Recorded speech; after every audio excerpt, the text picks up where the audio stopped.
works by forbidding certain activities.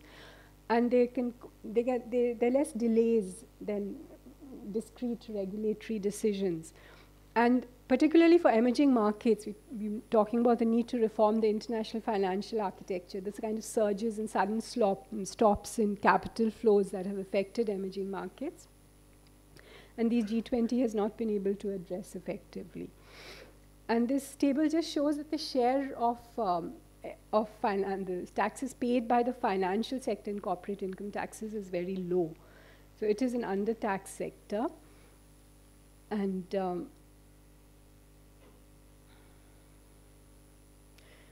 there are examples of the use of taxes against volatile flows in Brazil, Korea, part of the use of capital controls against surges. And they are a very wide range, including margin requirements. And Shin has done a lot of work on how they reduce leverage and systemic risks and would replace pro-cyclical expansion, would reduce pro-cyclical expansion of balance sheets and complement macroprudential. And the automatic stabilizer compared to discrete regulatory decisions. But then there are many different types of financial taxes. I think Satya Poder just listed them for us. And in general, these taxes tend to be much higher in emerging markets compared to advanced economies. So is agreement possible on some kind of tax that would reduce arbitrage and would have macroprudential effects? This issue was discussed, but countries have very different, this table just shows the different kinds of financial sector taxes levied in G20 countries, very different types, and it's very difficult to sort of give up sovereignty in this area. So there was no agreement, but at that time the IMF was pushing for a financial activities tax on profit. But then profit is difficult to define and so on. So one alternative is a financial transaction tax, which France had raised in the G20. And I think some 11 European countries are going ahead with this. And there are people who argue that this will reduce froth in the financial markets, reduce short-term transactions and so on. So and it's very, very easy to collect. An exchange can just deduct it. So there's very little transaction cost involved in a financial transaction cost. So the French proposal was for a very low amount. Now some EU countries are going ahead with a larger one, but there's a lot of resistance and some problems that arise because an instrument issued in countries that are applying this tax will be taxed when it's traded in some other jurisdiction. So there are real problems if this sort of thing is not made universal. So there may be some, I don't know if this can be taken up again in G20, how to accept this universally. So in India, an STT was applied in October 2004, and it was very, very high, where the transaction charges of an exchange are only about 0.002 to 3% of exchanges of the turnover. In this STT, it's many multiples of that. It was 0.125.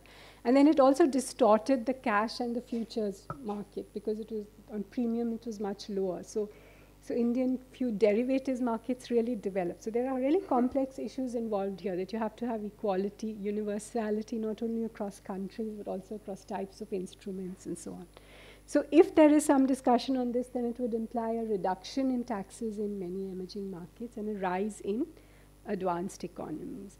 And this chart just shows that what happened with the Indian experience. There's some effect on markets, but not too much, and it didn't really lead to a reduction in turnover. So there is some, to conclude, there's some experience-based readjustment of the international tax regime. And I look at it as a sort of course correction to improve balance in the view of activities that those laws led to, which is sometimes harmful, and aim to reduce both double taxation and tax evasion. And these have useful insights for domestic debate and are really a useful area for international coordination. And this sort of course correction can also be extended to investment treaties and to some consideration of a financial sector tax as reducing the shadow banking problem, that there are some types of financial transactions that are not regulated. You know, this has been a very strong academic argument. Well. Thank you.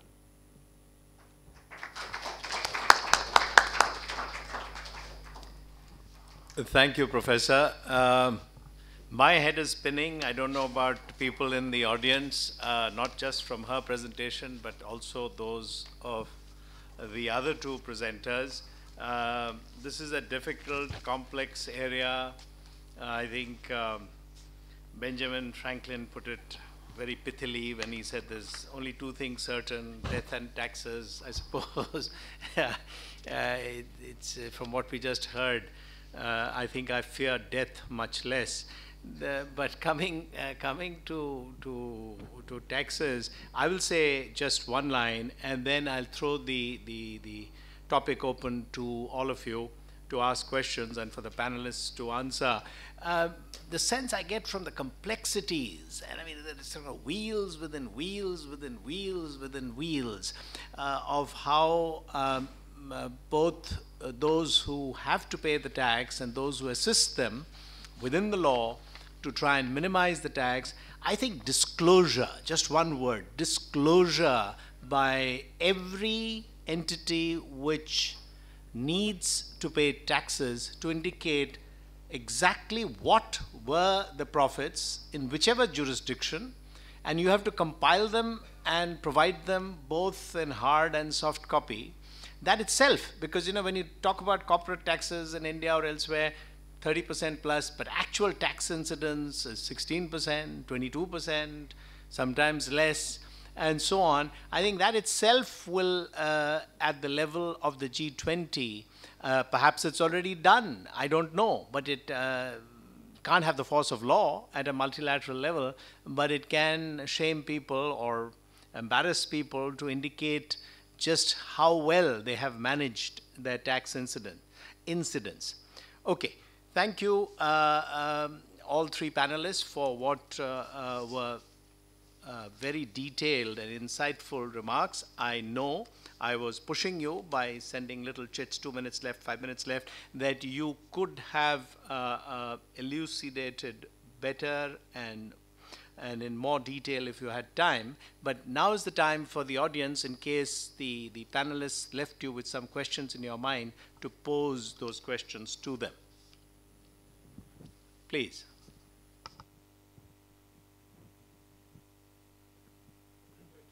Yeah, I have. It's not really a question. It's more of a comment. The OECD effort and the G20 effort are, I think, really important, but they are covering the biggest economies in the world. And it seems to me that there's an externality. If you get it right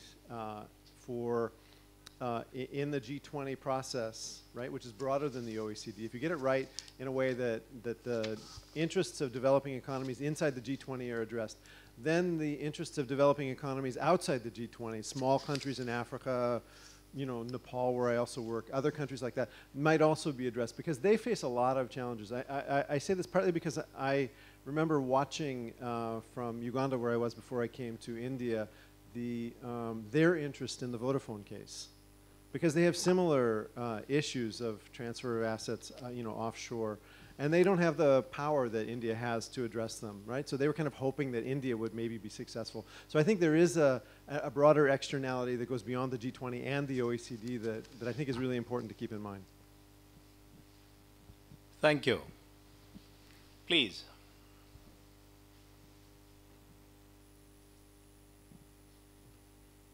Thank you for the presentations. Çağlayan Koç from Turkish Embassy. If I'm not wrong, I saw Mr. Pondar yesterday on TV regarding goods and services tax discussion. So my question will be related to that. If, again, it doesn't deal with the ban of ICRER. My question is that if India moves to goods and services tax successfully, will it be helpful for India or regarding the discussions in G20, BEPS discussion or other tax-related issues? Thank you. Manipal from Delhi, I think. So my question is related to Dr. Ashima. I think I just need more explanation that when she talks about that IMF is pushing this tax on financial sector activity. Just I need some explanation of that. Thank you very much. One more question and then I'll ask the panelists to respond. Please.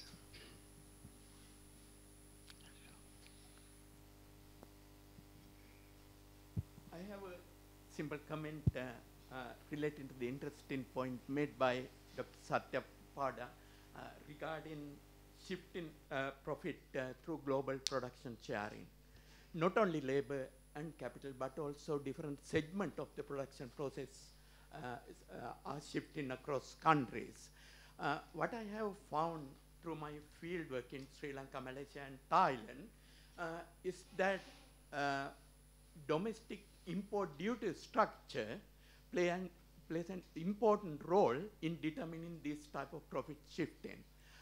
For instance, number of Indian companies are doing assembly activities in Sri Lanka simply because intermediate good tariffs on their component imports are very high.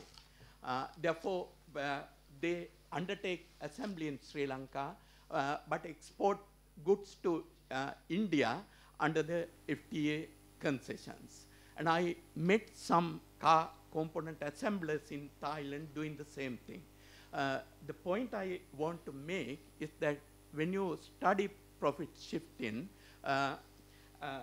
we have to take into account not only the existing corporate tax structure and other things, but the interplay between this and the existing import duty structure. I know that import duty structure is not within the G20 mandate, but when you study the real profit shifting, it is important. In other words, partly the incentives for companies to doing that is driven by the distorted cascading tariff structures of these countries. Thank you. May I ask the panelists to respond to either the comments or the question in the same order in which they spoke, if they so wish? Barry, please. On the last point, obviously that cascading structure of tariffs is probably causing more problems than tax avoidance. You know, there'd be primary inefficiencies there, would hopefully be caught up in the general shift and norms around free trade. It's not a big issue in this project. It's not something within scope. I agree about the externality point, but we also have to build on that capacity issue. IMF's got large programs in this area, as have several donors. So, yeah, I think we get some of the issues by doing it well within the G20, but I think we've got to also work quite hard on that developing country outreach. GST would not be harmful for India, would not be relevant in this discussion, that domestic tax choices like that. And I think on the financial transaction tax, I haven't heard it even raised for the last 2 years. I think it was raised once and didn't go any further, and is, given some of the countries in the room's opposition, I suspect it won't be going in further anytime soon. Mr. Poda. On the GST question, I think only thing I can add to what Barry said was that if India relies more on GST type taxes, then there'll be fewer problems that the BEPS is dealing with. Because the GST does not basically give rise to many international tax allocation issues. Tax is collected in the country of consumption of goods and services, and the tax base is entirely allocated to one country as opposed to being allocated to all the countries where the production takes place. So that's a fundamental difference in the GST versus income tax. Income tax base is divided among all the countries that are involved in production of the base, while a GST is entirely in a single country where the consumption takes place. On the question of this, I think you mentioned about the Uganda and the Capital Vodafone case. I didn't have time to elaborate on it, but I have a very strong view that capital gains on shares, not on physical assets, capital gains on shares should not be taxable at all. And if any tax has to be levied, it has to be in the country of residence. Only exception I make is where capital gains are an indirect form of business profits. Then you want to tax them in the country where the business profits are going to be taxable. And the best example that is in the OECD paper is the mining profits.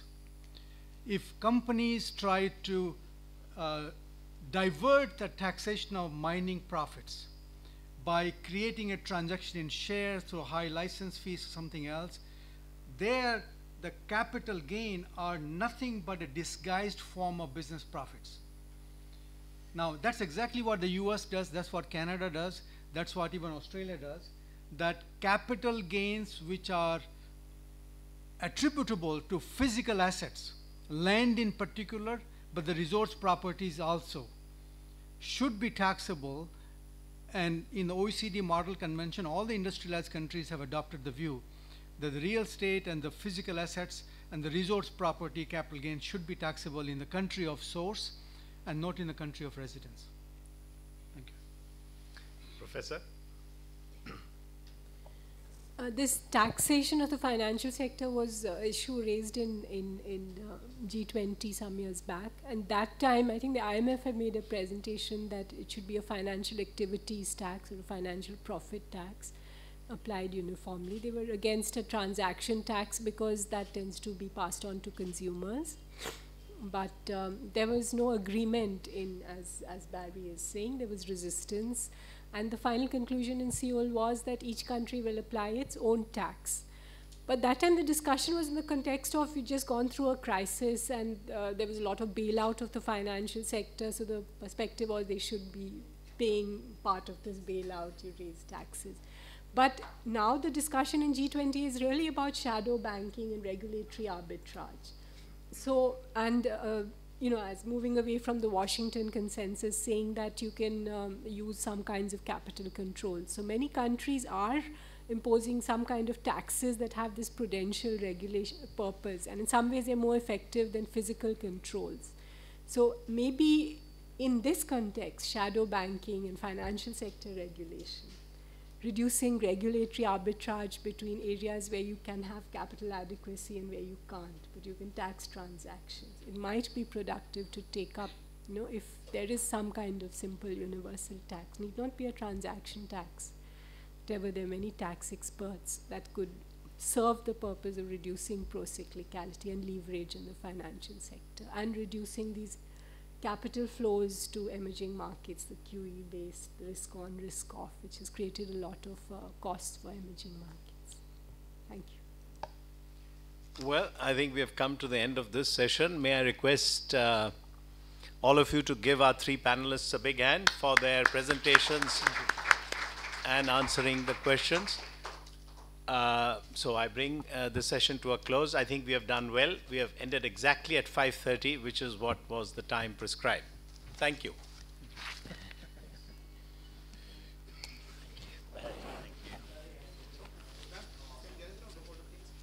Oh, I think they're doing it for each session.